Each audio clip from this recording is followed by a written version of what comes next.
Эфирибизди улантабыз, урматтуу телекөрүүчүлөр. Жаңадан биздин катарга кошулган телекөрүүчүлөрдү кутмандуу таңыңыздар менен дейли. Биздин студиябызда конок бар. Бүгүн биз достук темасында сүйлөшүп жаткандыктан да ошол достук жөнүндө кененирээк айтып берүүчү агайыбыз бар. Кыргызстан Ислам университетинин окутуучусу Улан Усупов агабыз конокто. Саламатсызбы? Саламатсызбы. Студиябызга кош келипсиз. Рахмат. Бүгүн биз ушул эфирибизде достук тууралуу сүйлөшүп атабыз. Достуктун биздин жашообуздагы орду деги эле. Дос деген ким, ошол тууралуу айтып берсеңиз. Биринчиден, ассаламу алейкум рахматуллахи баракатух. Таңыңыздарым кутман таң каалайм барыңыздарга. Ушул бүгүн мына кар жаап жатат. Пейлибиз жалпы аппак дегендей элибизге. Анан достук жөнүндө айта турган болсок, бул достук деген өзүңөр билгендей, өзүбүздүн баа салт сана тарыхыбызда карай келсек, анан биз кыргыз эли мусулман болгондон кийин өзүнүн ислам баалуулуктарына карай келсек, достукка өтө чоң маани берилген да. Дос деген бул баягы жакшы күндө дагы, жаман күндө дагы жаныңда сени баягы жаныңда жүргөн адам дос болуп эсептелет. Сенин жамандыктарыңды жаап жашырып, жакшылыктарыңды элге жарыя кылган. Окус сен кандайдыр бир кемчилик, ката бир күнөө кылып кала турган болсоң, баягы караңгы түн сыяктуу болуп, анан ошондо да бир жакшылык издеп, бул балким момундай себептерден улам ушул ишти кылып алды окшойт деп, ошону жакшылыкка жоруп, ар дайым мындай көңүлүндө эч кандай кири жок, сени эки дүйнөдө жакшы көргөн адам да. Ошон үчүн кыргызда бекеринен акыреттик дос деп айтылбайт.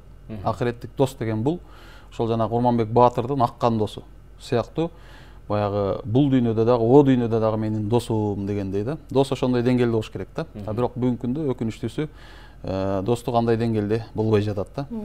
Сиздин өзүңүздүн досторуңуз барбы ушундай деңгээлдеги? Менин өзүмдүн досторум бар. Эми достор дегенде баягы кичинекей кезиңен бери чогуу өскөн досторубуз бар, классташ досторубуз бар, кийин студент болгондо чогуу жүргөн группалаш досторубуз бар. Анан дос болот, анан достун дагы досу болот да. Баягы бир группада 20 бала окусаң, баардыгы менен достук мамилең болот. Бирок негизинен алардын ичинен балким бирөө менен же экөө менен өзгөчө бир дос болосуң да. Баягы келип кетип, дайыма сурашып, баягы жакшылык болсун, жамандык болсун, баягы жаныңда жүрөт, анан дайыма келип кетип турат, чалып сурап турат дегендей, ошол дос баягы сенин чыныгы досуң болот да. Кыйын күндө дагы дайыма сени сурап турган дос болсо, бул сенин чыныгы досуң. Агай, досуңдун кайсыл нерсесин кечирүүгө болбойт же кечире албайсың да? Достун кайсы нерсесин кечирүүгө болбойт? Бул жерден бир аз ислам өңүттөн да бул нерсени айта кетели. Биринчиден, момун мусулмандардын баардыгы бири-бирине дос дейт да. Керек болсо Кур'ан Керимде аяттарда белгиленип өткөндөй, момун мусулман эркектер менен момун мусулман аялдар дагы бири-биринин досу деп эсептелет да. Себеби баягы акыйда же ишеним өңүтүнөн караганда, Алла Таалага ишенген ар бир кул, пенде сөз бири-бири менен дос болуш керек да. Бир тууган деп айтылат. Бир дос болуш керек, достон өтүп бир тууган болуш керек. Анан пайгамбар саллаллаху алейхи вассалам өзүнүн хадисинде кимди жакшы көрсө, ал бейиште ошон менен бирге деген да. Мисалы, пайгамбар саллаллаху алейхи вассалам сахабалары айтат да, бул дүйнөдө сизди жакшы көрөбүз, жаныңызда сахаба болуп жүрөбүз, бул дүйнөдө сиз менен биргебиз. Бирок акыретке барганда, о дүйнөгө барганда бейиш деген бар, анан сиз өзүнчө бейиште болосуз, сиздин даражаңыз бийик, ал жерде Алла Тааланын сүйүктүү кулусуз, пайгамбарысыз, анан биз сизди бейиште кантип көрөбүз, кантип жолугабыз, аякта кандай бирге болобуз дегенде, ошентип кайгырган сахаба айткан экен да, баягы сен эгер мени сүйгөн болсоң, албетте бейиште да мени менен бирге болосуң. Ким бул дүйнөдө кимди жакшы көрсө дейт, ошол менен бейиште бирге болот дейт да. Ушундай бир хадис бар да. Анан көпчүлүк учурда баягы азыр бизде жаштарда ушундай бир талаш бар да, кыз менен бала дос болот деген, анан дос болбойт деген. Мырзалар менен айымдардын ортосунда. Мырзалар менен айымдардын ортосунда. Негизи исламда кандай? Эми исламда мындай да, момундар менен момундардын ортосунда, керек болсо момун мусулман эркек менен момун мусулман кыздын ортосунда мындай достук дегенде бири-бирине болгон урмат сый, мамиле болуш керек. Себеби мамиле мусулман дейт, пайгамбарыбыздын бир хадисинде келет, мусулман бул баягы мамиле түзүүгө мүмкүн болгон, мындай дос болууга жөндөмдүү инсан дейт. Эгер дос болбой турган болсо, достукка жөндөмсүз болсо, андан бир жакшылык келбейт деп айтылган да. Анан мусулман эркек менен мусулман эмесин белгилүү бир дистанция сакталыш керек. Бул жерде баягы бүгүнкү күндө баягы үйлөнгөн, жосо эрди катындай ээрчишип жүрө турган акыбал жок да. Ислам шариятында баягы үйлөнгөнгө чейин кандай болуш керек кыз менен жигит, Үйлөнгөндөн кандай болуш керек? Баягы көчөдө кол кармашып, ээрчишип жүргө ислам дини шарият уруксат бербейт. Бирок үйлөнөм деген жигит кыз менен жосо турмушка чыгам деген кыз жигит менен таанышууга мындай айтканда жол берет да. Баягы арамдыкка барбастан, адалдыктын чегинде, шарияттын чегинде бири-бири менен жолугуп сүйлөшүүгө, баарлашууга, бири-бирин таанууга, бири-бирин керек болсо сыноого мүмкүнчүлүк берилет. Исламда баягы кол кармашып мен сенин досум деп, анын себеби ушул жолдор менен шайтан бизди азгырып тура эмес, баягы бузуку жолдорго, жаман жолдорго да алып кетет да. Баягы достуктун досу бар. Андан кийин исламда эң негизги дос бул Алла Таала экендиги белгиленет да. Чыныгы мусулмандардын досу Алла Таала. Баягы Кур'ан-ы Керимде вали деген сөз менен айтылган. Ошо вали деген сөз менен баягы аулия, олуя деген сөз ошондон да келет да. Олуя деген ким? Бул олуя Алла Тааланын досу да. Түшүнүктүү агай. Анан бүгүнкү күндө баягы саясаттан сүйлөп атпайбызбы баардыгыбыз элечи? Көчөдө келдер, саясатташып кетпедикпи?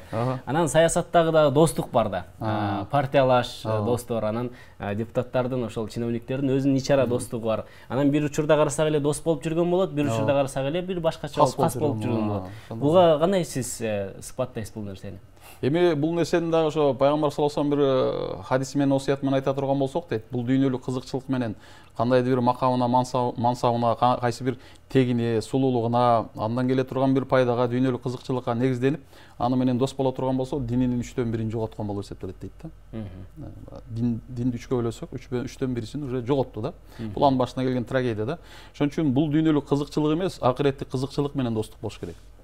Алла Таалага ишенген жана Алла Тааланы сүйгөн ар бир кул пенде сөз түрдө аны мындай айтканда, мен сени Алла Тааланын ыраазычылыгы үчүн, Аллах үчүн сени сүйөм деген билиш керек да. Анан бул жерде бир нерсени да айтып кетели. Пайгамбар саллаллаху алейхи вассаламдын сүннөтүндө ушул бар. Эгер биз бирөөнү жакшы көрсөк, бул дүйнөдө менин досум болсо, ошол досума бул дүйнөдө сөз түрдө айтышыбыз керек, жосо айта жүрүшүбүз керек. Мен сени сүйөмүн, мен сени Аллах үчүн жакшы көрөмүн деп айтыш керек дейт да. Себеби баягы эми доссум, бирок ага мана чын ыклас менен бир жайма-жай отурганда, чай ичип отурган, мамилет түзүп отурганда, мен сени ошо Аллах жолунда, Алла үчүн сени мен досум катары жакшы көрөмүн, сүйөмүн, мен сени менен акыреттик досмун деп ошо жакшы маанайды көтөрө турган сөздөрдү айтыш керек дейт да. Исламда кандайдыр бир дүйнөлүк кызыкчылык, ал саясат үчүн болсун, ал кандайдыр бийлик үчүн, байлык үчүн, адам бул дүйнөлүк кызыкчылыктар үчүн ар кандай нерсеге барууга, билесиңер да, пенде деген, кул деген маскалар тез-тез өзгөрүп турушу мүмкүн да. Ошон үчүн андай достукту эсептебейт, исламда ал достук болуп эсептелбейт, аны жерит, аны туура эмес экендигин айтат.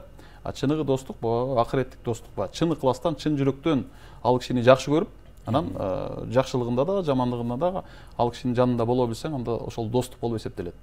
Саясаттагы нерселер ал достук эмес, болгону саясий кызыкчылык үчүн бири-бири менен мамиле түзүү деп эсептесек болот. Түшүнүктүү агай.